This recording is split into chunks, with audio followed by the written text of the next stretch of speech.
사랑하는 성도 여러분, 오늘 우리가 이렇게 예배 자리에 나왔는데요.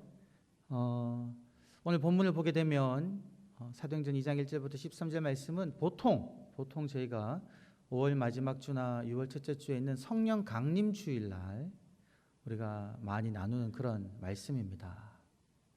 제가 이제 이전에 기록을 쭉 찾아보니까 2020년도 5월 달 마지막 주일날 지금으로부터 약 멀진 않습니다. 약 2년 4개월 전에 함께 말씀을 나눴었거든요. 여러분 오늘 예배 드리신 여러분 한번 어떻습니까? 여러분 우리가 교리적으로 봤을 때 예수 그리스도를 주로 고백하시는, 예수 그리스도를 나의 주로 고백하는 모든 사람들의 중심에는 성령 하나님이 계시거든요. 이게 우리가 믿고 있는 우리 개신교의 핵심 교리 중에 하나입니다, 여러분. 그 교리에 따르면 성령 하나님이 저 멀리 계신 것이 아니라 어디에 계시다고요? 우리 마음속에 계시다는 거죠. 그래서 우리들은 그 성령 하나님의 음성에 귀를 기울이며 살아가는 삶을 산다는 거죠. 여러분 이제 여기까지 제 말씀을 들었을 때 여러분 어떻습니까? 목사님, 저는 평소부터 잘 알고 있었습니다. 성령 하나님이 내 안에 내주하시는 줄 제가 믿고 있고, 제 삶은 언제나 성령 하나님의 그 음성에 귀를 기울이며 사는 삶입니다 라고 생각하시는 분으로 우리 영동교회가 가득하면 너무 기쁘고 복된 일입니다. 혹시나 예배 드리시고는 계시지만 잠깐만, 성령 하나님이 나 안에 계신다고?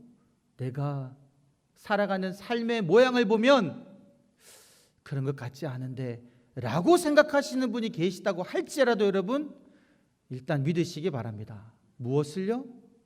내가 예수 그리스도를 나의 주로 고백하고 있다면, 예수님을 내가 나의 주님으로 믿고 있다면 여러분 우리 안에 성령 하나님이 내주하신다는 사실입니다.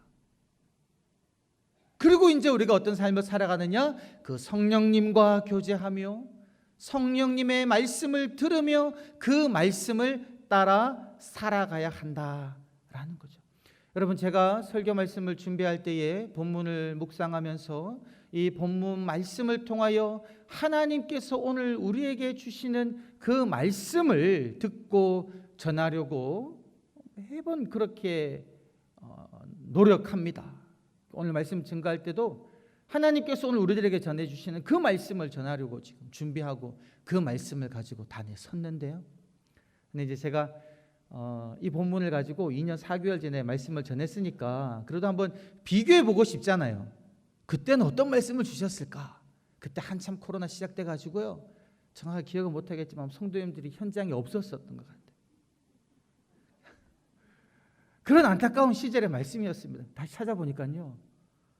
저도 잊어버리고 있었는데 정확하게는 기억 못했죠. 찾아보니까 하나님이 아주 놀라운 말씀을 주셨던 분이, 하나님이 아주 놀라운 말씀을 주셨더라고요. 저도 그 말씀을 읽으면서 다시 한번 마음의 감동을 받았는데, 이제 그때는요, 이 사도행전 2장 1절부터 정확하게 말하면 4절까지 말씀으로 아주 이렇게 성령 충만에 대해서, 성령 하나님의 임재에 대해서 종합적으로 말씀을 주셨다면, 그 종합적인 여러 가지 말씀 중에 오늘은 아주 이렇게 핀 조명이 한 곳에 쫙 비치는 듯한 그러한 방식으로 오늘은 하나님께서 우리들에게 말씀을 주셨습니다. 그것이 무엇이냐면 오늘 우리 한 절 외침에 있는 말씀인데요. 우리 다 같이 한번 가슴에 손을 얹고 한번 외쳐보시면 좋겠습니다.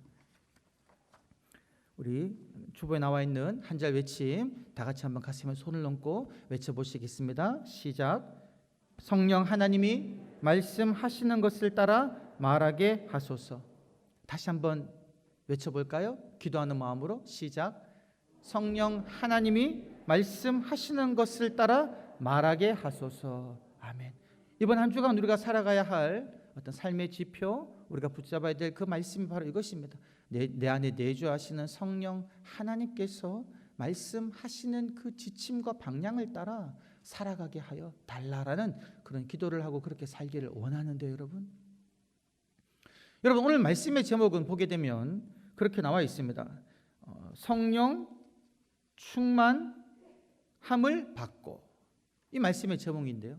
여러분 성령의 충만함을 받고라는 이 제목을 떠올리시면 어떤 생각이 나오십니까? 성령의 충만함을 받으면 어떤 현상이 일어난다고 여러분 성령 충만함 그러면 떠오르는 생각이 있습니까? 일반적으로 제가 이제 생각해 볼 때 물론 제 생각이 일반적이진 않을 수 있습니다. 이제 저도 일반적이지 않을 수도 있지만 성령의 충만함을 받는다라는 말을 들었을 때 제게 들었던 일반적인 생각은 무엇이냐면요. 성령의 은사를 받고 그리고 특별히 성령의 은사 중에 우리가 방언을 말하는 것을 생각할 때가 많이 있다라는 거죠. 그래서 여러분 제가 성령 강림제로도 몇 번 말씀을 드렸죠. 제 친구들과 함께 방언 받기 위해서 참 기도했던 그런 시절이 있었습니다. 여러분 방언은 분명히 하나님께서 주시는 은사 중에 하나이고요. 아주 귀중한 거고 우리가 방언 기도를 하게 되면 힘을 얻는 것 분명한 사실입니다. 성령이 우리 가운데 충만하게 거하시면 일어나는 여러 현상들 중에 하나가 분명히 여러분 방언 기도가 맞습니다. 그런데 여러분 이것이 맞는 말인데 이것이 어떤 방식으로 약간 강조되면서 왜곡되는 것이 있냐면 그런 말씀 들어보셨죠 여러분? 방언을 받지 아니하면 성령 충만함을 받은 것이 아니다. 들어보셨습니까? 네, 표정을 보니까 안 들어보신 것 같네요. 저는 그런 말 들어봤거든요. 여기에서 더 나아가가지고 어떤 말들이 있냐면 성령 방언을 받지 않으면 구원받은 것도 아니다. 이렇게 말하는 데까지 나아갔다라는 겁니다.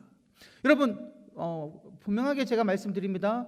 방언은요 하나님께서 우리에게 주시는 소중하고 귀한 은사 중에 하나가 분명하고요 성령님이 우리 가운데 충만할 때 일어나는 현상 중에 하나가 맞습니다. 그러나 그렇다고 해서 여러분 방언을 받지 않는다고 해서 성령 충만한 것이 아닌 게 아니고 방언을 받지 않는다고 해서 구원받지 않은 것은 결단코 아니다라는 겁니다. 다시 한번 이것을 우리가 명확하게 하기를 원한다라는 거죠. 그래서 여러분 예전에 제가 어릴 때만 해도 부흥 집회 가면요 제가 최근에도 이제 어떤 부흥의 영상을 보니까 그런 영상들이 있더라고요. 부흥에 가서 기도할 때에 거기에 참석한 많은 분들이 어떤 사모함을 가지고 있냐면 어떤 이 방언 하나에만 초점을 두고 이렇게 기도를 하나님을 향하여 열심히 하는데 그 기도가 요즘에 요즘 세대들 보기에는 좀 이상한. 그리고 많은 부흥사들이 설교를 할 때 단 위에서요 보면 반말을 많이 하시더라고요. 저도 어릴 때 반말하는 부흥사들을 많이 들었는데요. 오늘 제가 말씀을 묵상하다 보니까 성령 하나님이 말씀하시는 그런 말씀 중에는요 그런 경박함과는 조금 거리가 있다라는 겁니다. 우리 성도님들께서 분별하면서 말씀을 들을 필요가 있다라는 거죠. 여러분 분명히 우리가 성령 충만함을 받으면 이제 방언을 말하게 된다라고 현상 중에 하나라고 말씀을 드렸죠. 그것이 여러분 어디에 근거를 하고 있냐면 오늘 말씀 중에 사도행전 2장 4절 말씀에 근거를 하고 있습니다. 우리 말씀을 한번 다 같이 읽어 보시겠습니다. 2장 4절 말씀을 성경을 펼치시고 함께 읽어 보시겠습니다. 시작. 그들이 다 성령의 충만함을 받고 성령이 말하게 하심을 따라 다른 언어들로 말하기를 시작하니라. 여러분 이 4절이 하나님의 말씀인데 성령의 충만함을 받았어요. 그래서 여러분 말씀을 보게 되면 성령이 말하게 하심을 따라 다른 언어들로 말하게 하시니라 라는 이 구절을 근거해서 이 다른 언어가 뒤에 보면 방언으로 되거든요. 그러니까 이 초점을 우리는 방언을 받아야 된다. 성령 충만을 받으면 방언이라는 현상이 일어난다라고 이제 성경 해석을 하고 있는데, 근데 그러한 해석은 초점을 4절에서 어디에만 두고 있냐면 다른 방언을 따라 말하게 하시니라, 다른 언어들로 말하기를 시작하니라, 여기에만 초점을 두고 있다라는 거죠. 근데 말씀을 보면 여러분 어떤 구절도 있습니까? 이 2장 4절에는 그들이 성령의 충만함을 받고 성령이 말하게 하심을 따라 다른 언어들로 말하기를 시작하니라. 이게 가운데 있는 성령이 말하게 하심을 따라, 이 구절에 대한 어떤 깊이 있는 묵상과 초점이 이루어지지 않았다라는 거죠. 여러분, 당시에 일어난 이 현상이 어떠한 현상입니까? 그 제자들이 예수님이 하늘로 승천하시고 난 다음에 예수님의 그 말씀을 따라 예루살렘을 떠나지 않고 한 곳에 모여서 예루살렘에 모여서 기도했죠. 약 한 열흘 정도, 최대 열흘 정도를 기도했던 것 같아요. 모여서 기도할 때에 하나님이 예수 그리스도를 통하여 약속하신 대로 성령의 그들에게 강하게 임재하셨죠. 불의 해가 갈라지는 것처럼 성령 하나님이 그들에게 임했습니다. 그래서 그들이요 나가서 다른 언어들로 말하기 시작했죠. 이 4절을 따라서. 근데 그 당시는 그때가 이제 오순절 절기니까 이스라엘의 모든 남자들은 1년에 3차례 반드시 예루살렘 성전으로 가서 지켜야 하는 절기 중에 하나가 이 오순절 혹은 77절인데요. 이때 여러 지역, 예루살렘 유대 땅뿐만이 아니라 그 당시 많은 유대인들이 세계 곳곳으로 흩어져 살고 심지어 다른 나라에서 태어나서 그곳에서 자란 유대인들이 그곳에서 예루살렘 성으로 모여든 겁니다. 그들은 유대 언어 아람어 뿐만이 아니라 다른 나라의 언어들도 말하는 사람들이었거든요. 근데 그 사람들이 지금 이 예루살렘에서 예수님의 제자들이 다른 언어들로 말하는 것을 들었다는 겁니다. 듣는데 놀랐다는 거죠. 왜요? 이 사람들이 분명히 갈릴리 사람들인데 유대 땅에서 태어나고 자란 사람들인데 그들이 지금 말하는 그 언어들이 자기들이 듣기에 모여든 여러 나라 출신의 유대인들이 듣기에 각자 나라 지역의 언어들을 막 이야기하고 있다는 겁니다. 저도 아직 이걸 체험해 보지 못했어요. 쉽게 말하면 한국 사람이 아프리카 말을 어느 지역에 있는 아프리카 말을 막 그냥 하는 거예요. 이런 역사가 이 당시에 일어났다라는 겁니다. 그래서 이 사람들이 놀랐다는 거죠. 여러분 말씀을 보게 되면 7절과 8절을 보면 이렇게 이야기하고 있습니다. 야, 이 사람들이 다 갈릴리 사람들인데 어떻게 우리가 난 곳 방언으로 듣느냐? 이것이 도대체 어찌 된 일이냐? 이런 놀라움이 있었다라는 거죠.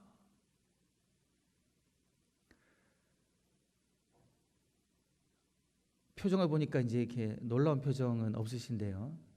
우리가 이제 여러분 방언은 많이들 아시지 않습니까? 기도를 할 때 보면 여러분 우리가 참 방언 기도하면 마음에 힘도 없고요, 너무 좋죠. 혼자 있을 때는 방언 기도 많이 하면 너무 좋습니다. 성령이 하나님께 막 대화하는. 근데 이 방언 기도는요, 사실은 무슨 말하는지 기도하는 사람도 모르는 것 대부분입니다. 방언 통역의 은사가 따로 있는데 그 방언 통역의 은사로 이 방언이 무슨 말인지 모르면 내가 하는 이 방언 기도가 무슨 말인지 모르는데 지금 이때는요, 지금 제자들은 몰랐을 수도 있겠죠. 제자들은 지금 그 다른 곳, 난 곳 다른 말을 하는데 그 지역 사람들이 다 지금 알아듣고 놀란다는 거죠. 그러고 이들이 무슨 말을 하냐면 여러분 11절 말씀을 한번 찾아보십시다. 우리 사도행전 2장 11절 말씀을 보게 되면 이들이 무엇이라고 이야기합니까? 우리가 다 우리의 각 언어로 듣는데 지금 이 제자들이 한 내용이 무엇이다라는 겁니까? 11절을 보니까 하나님의 큰 일을 말함을 듣는다. 여기서 우리가 주목해야 될 것이 무엇이냐면 하나님의 큰 일을 말하고 있다라는 겁니다. 제자들이 말하고 있는 그 말을 통하여 각처에서 온 유대인들이 들은 내용은 무엇이냐면 하나님이 하신 큰 일이다라는 거죠. 제자들이 하고 있는 그 방언의 내용이 그러한 내용이다라는 겁니다. 여기까지 말씀을 보고 여러분 우리가 4절 말씀을 다시 한번 씹어봅시다. 다시 한번 4절로 보면 그들이 다 성령의 충만함을 받고 성령이 말하게 하심을 따라 다른 언어들로 말하기를 시작하니라 라는 이 구절에서 초점이 어디에 있다라는 겁니까? 성령의 충만함을 받은 사람들은 어떤 말을 하는 사람들이다라는 겁니까? 하나님의 큰일, 성령이 말하게 하심을 따라 하나님의 큰일을 말하는 사람들이 바로 성령 충만함을 받은 사람들이다라는 겁니다. 여러분 성령을 받은 이들, 성령이 충만한 이들은요, 우리 성경의 다른 부분을 보게 되면 성령의 은사들이 있습니다. 성령의 선물들이 있죠. 그 성령의 은사들 중에 방언도 있고요, 방언을 통역하는 은사도 있고요, 귀신을 쫓아내는 은사도 있고요. 병을 치유하는 신유의 은사도 있고요. 그리고 예언하는 은사도 있고 지식과 지혜의 은사도 있고 사랑의 은사들도 있습니다. 성령의 은사들 아주 다양하게 그렇게 많이 있습니다. 그리고 오늘 우리 집사님 기도하실 때 말씀하셨던 것처럼 성령이 열매도 있죠. 성령이 충만함으로 나타나는 그런 여러 은사들도 있고요. 또 오늘 말씀을 통하여 우리가 주목해야 되는 부분은 무엇이냐면, 성령이 충만한 사람들은 성령이 내주하시고 그 성령이 내주하심을 따라 살아가는 사람들은 무엇을 말한다고요? 성령이 말하게 하심을 따라 말하는데 그것은 바로 하나님이 행하신 큰 일을 말하는 사람들이다. 이것이 오늘 말씀이 우리들에게 전하고 있는 하나님의 메시지이다라는 겁니다. 여러분, 그렇게 이 구절을 이해하고 우리가 읽진 않았지만 우리 12절 이하 13절 이하의 내용을 쭉 보게 되면요, 성령 충만을 받은 이 제자들이 다락방에 모여 있다가 예루살렘 성 그 앞으로 나아가서 한 내용이 무엇입니까? 베드로가 제자들과 함께 서서요 모여든 사람들에게 말하기를 시작합니다. 이 말이 어떤 말이었을까요? 성령 하나님이 말하게 하심을 따라 말하는 말이었다라는 겁니다. 그 내용이 무언가 살펴보면 처음으로 이야기하는 것은 무엇이냐면 베드로가 그렇게 이야기하는 겁니다. 지금 우리에게 일어난 이 현상은 당신들이 말하는 것처럼 우리가 새 술에 취한 그런 것이 아니라 하나님이 선지자들을 통하여 요엘 예언자에게 말씀하신 것처럼 하나님의 때가 되어서 하나님께서 하나님의 영을 부어주셔서 우리가 성령을 받고 예언을 하고 있는 것이다, 이렇게 이야기했고요. 또 무엇이라고 이야기했냐면 하나님께서 이 땅에 우리들을 위하여 예수 그리스도를 보내주셨는데 여러분들이 그 예수를 십자가에 못 박아 죽였습니다. 그러나 하나님께서는 이 예수를 다시 죽음에서 살리셔서 우리들의 주와 그리스도가 되게 하셨습니다 라고 이야기했다라는 거죠. 여러분, 이것이 하나님이 행하신 큰일 중에 큰일이다라는 거죠. 놀라운 일이다라는 겁니다. 약속하신 대로 그 약속을 이루셔서 성령 하나님을 주셨고 약속을 이루시는 하나님에 대해서 말했죠. 그리고 또 이야기하는 것은 죽은 자 가운데서 예수 그리스도를 살리심으로 말미암아 우리 또한 부활의 소망이 있게 하셨다, 이런 일을 이야기한 겁니다. 여러분, 한번 곰곰이 생각해 보십시다. 우리들은요 부활하신 예수 그리스도를 믿고 그러한 이야기를 듣고 신앙생활을 해오기 때문에 이 부활의 주님, 이 사건이 얼마나 놀라운 사건인지를 가끔씩 좀 까먹을 때가 있는 것 같습니다. 여러분, 이것을 낯선 이야기라고 생각하고 한번 들어보십시오. 낯선 이야기로 생각하고 여러분 주변에 죽었는데 그 죽은 시신을 여러분이 직접 목격했는데 그 시신이 다시 살아난 그런 일을 목도하신 일이 있으십니까? 일어날 수 없는 일이라는 거죠, 여러분. 우리의 경험과 상식을 초월한 일이라는 겁니다. 지금 이 제자들이 경험했던 그 일이 무엇이었습니까?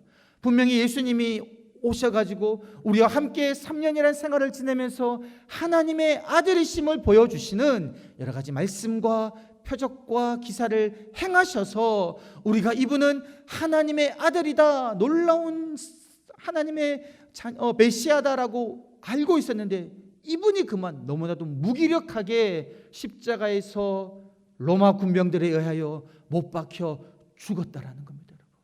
직접 목도했었거든요. 제자들이 보는 그 눈앞에서 그 예수님께서는요 십자가에 못 박혀 죽으셨다라는 말입니다. 시체를 아리마대 사람 요셉이 내려와서 장사 진행까지 들었고 목도했었습니다. 분명히 죽으셨다라는 거죠. 그런데 예수가 어떻게 되는 겁니까? 부활하셨다는 소식을 마리아를 통해서 들었는데 이 부활하신 주님이 실제로 제자들에게 나타나셨죠, 여러분. 베드로와 12 제자들에게 보이셨습니다. 그리고 그 이후에도 여러 제자들에게 보이시고는 500여 제자들이 한꺼번에 모이는 곳에서 예수님께서는 하늘로 올라가시는 것을 이 제자들이 눈으로 목도했었다라는 거죠. 이 큰일을 그들은 보았으나 성령 하나님이 임하기 전에는 이것이 그들에게 두려움으로 다가왔었는데, 성령 하나님이 그들 10년 가운데 임하고 난 다음에는 성령님이 그 안에서 그 중심에서 말하게 하심을 따라 그들이 직접 경험하고 목도한 하나님 행하신 놀라운 일들을 그 모여든 그 유대인들에게 이야기했다는 거죠. 여러분이 못 박아 죽인 그 예수를 하나님께서 다시 살리셔서 우리의 주와 그리스도가 되게 하셨습니다. 예수 그리스도께서 다시 살아나신 것처럼 우리 또한 부활의 소망이 있습니다라는 이 말을 성령이 말하게 하심을 따라 모여든 무리들에게 전했다라는 거죠. 이러한 하나님의 큰 일이 전파되었을 때에 우리 말씀을 계속 보게 되면요, 어떠한 결과가 일어났냐면요, 어떠한 역사가 일어났냐면, 성령 하나님을 통하여 하나님 행하신 놀라운 큰 일이 선포되었을 때에 그 말을 들은 사람들 10년 가운데 찔림이 일어난 겁니다. 역사가 일어난 거죠. 오라, 우리가 어떻게 하면 좋겠습니까? 그때 베드로가 이야기합니다. 당신들이 회개하십시오. 예수 그리스도의 이름으로 세례를 받으십시오. 그러면 죄 사함을 받을 것입니다. 이 말을 선포했을 때에 3,000명이나 되는 사람들이요, 이 베드로의 말을 따라 회개하고 세례를 받고 예수 그리스도를 믿는 사람들로 변화되었다라는 거죠. 이것이 바로 교회의 시작이었습니다. 그렇게 예수 그리스도를 믿게 된 사람들이 함께 모여서 사도들의 가르침을 따라 하나님의 말씀을 들으며 서로 떡을 떼며 교제하며 기도하기를 힘쓰는 그런 일들이 일어났다라는 겁니다. 여러분, 이것이 바로 성령 하나님이 임하시고 그 임하신 성령 하나님의 가르치심을 따라 하나님의 큰 일을 증거한 사람들에 의하여 일어나는 역사이다라는 겁니다. 우리가 오늘 이 사도행전 2장 1절부터 13절을 읽으면서 우리의 관심과 초점이요, 1차적으로 방언에만 머물러 있는 것이 아니라, 방언을 받는 데만 주목하는 것이 아니라, 이것도 분명 하나님의 은사요 성령의 표징이지만 여기에서 더 나아가서 더 핵심적인 것, 우리가 성령의 말하게 하심을 따라 하나님의 큰 일을 말하는 사람들이 되어야 한다라는 사실입니다. 사랑하는 성도 여러분, 우리가 말해야 할 하나님의 그 큰 일이 무엇입니까? 하나님께서 저와 여러분들에게 행하신 그 놀라운 일, 큰 일은 무엇입니까? 베드로가 예루살렘 성에 모인 모든 유대인들에게 앞장서서 외쳤던 그 큰 일, 그것이 바로 무엇이냐라는 거죠. 여러분, 나는 죄인입니다. 나는 죄인인데 하나님이 나의 죄를 용서해 주셨습니다. 예수 그리스도께서 내 모든 죄값을 다 지고 죽으셨습니다. 그래서 내 모든 죄가 사함 받았습니다. 나는 하나님의 딸이요 아들이 되었습니다. 나는 하나님께서 주시는 그 소명을 향하여 달려나가는 사람입니다 라는 말들을 여러분, 말로, 행동으로, 삶으로 주변 사람들에게 하는 그것이 바로 우리가 전해야 할 하나님의 큰일이다 라는 사실이죠. 여러분, 우리가 너무나 다 잘 아는 이야기 중에 그 미리엘 신부의 이야기가 있지 않습니까? 이렇게 말하면 좀 낯선 분 계시겠, 장발장 이야기가 있지 않습니까? 라미제라블에 등장하는 그 장발장, 빵을 훔친 채로 수십 년간 복역하다가 이제 나왔는데, 사람들은요, 그 사람이 가지고 다니는 그 죄수였던 표징 때문에 그 사람에게 밥도 팔지 않고요, 잠자리도 제공하지 않고 거리로 내쫓았습니다. 그곳에 살아던 많은 사람들이 여러분 캐톨릭 하나님을 아는 사람들이었죠. 그럼에도 불구하고 그들은 장발장 그가 가지고 있는 죄인이라는 표식 때문에 그를 받아들이지 않습니다. 그런데 이 장발장을 누가 받아들였습니까? 그곳에서 하나님 일을 하고 있는 그 미리엘 주교라는 분이 그 죄수의 표징을 가지고는 있지만 그 장발장을 집에 들이고 그에게 음식을 제공하고 잠자리를 제공하고 그가 은초대를 훔쳐갔지만 다시 잡혀왔을 때도 다른 은쟁반까지 내어주는 그런 행동을 하죠.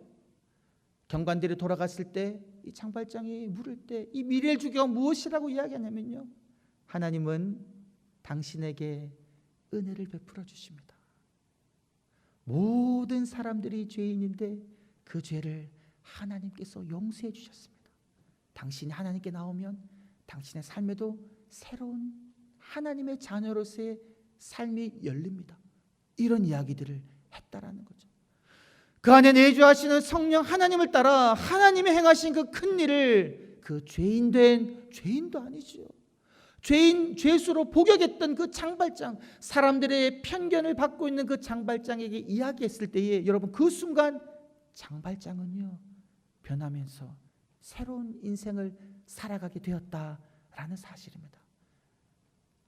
사랑하는 성도 여러분, 하나님의 큰 일을 경험하고 예수 그리스도를 주로 믿음으로 말미암아 하나님의 자녀가 된 우리들은 우리 안에 내주하시는 성령 하나님의 가르치심을 따라 살아가야 하는 줄 믿습니다. 그 성령 하나님의 가르치심을 따라 믿지 않는 우리 이웃들에게, 주변 사람들에게 하나님의 사랑을, 구원의 복음을 증거하며 그렇게 행동할 때에 이런 놀라운 구원의 역사가 저와 여러분들의 삶을 통하여 일어날 줄 믿습니다.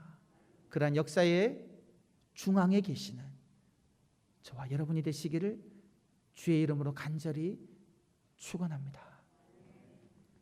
아버지 하나님, 성령의 말하게 하심을 따라 말하는 자가 되게 하여 주옵소서.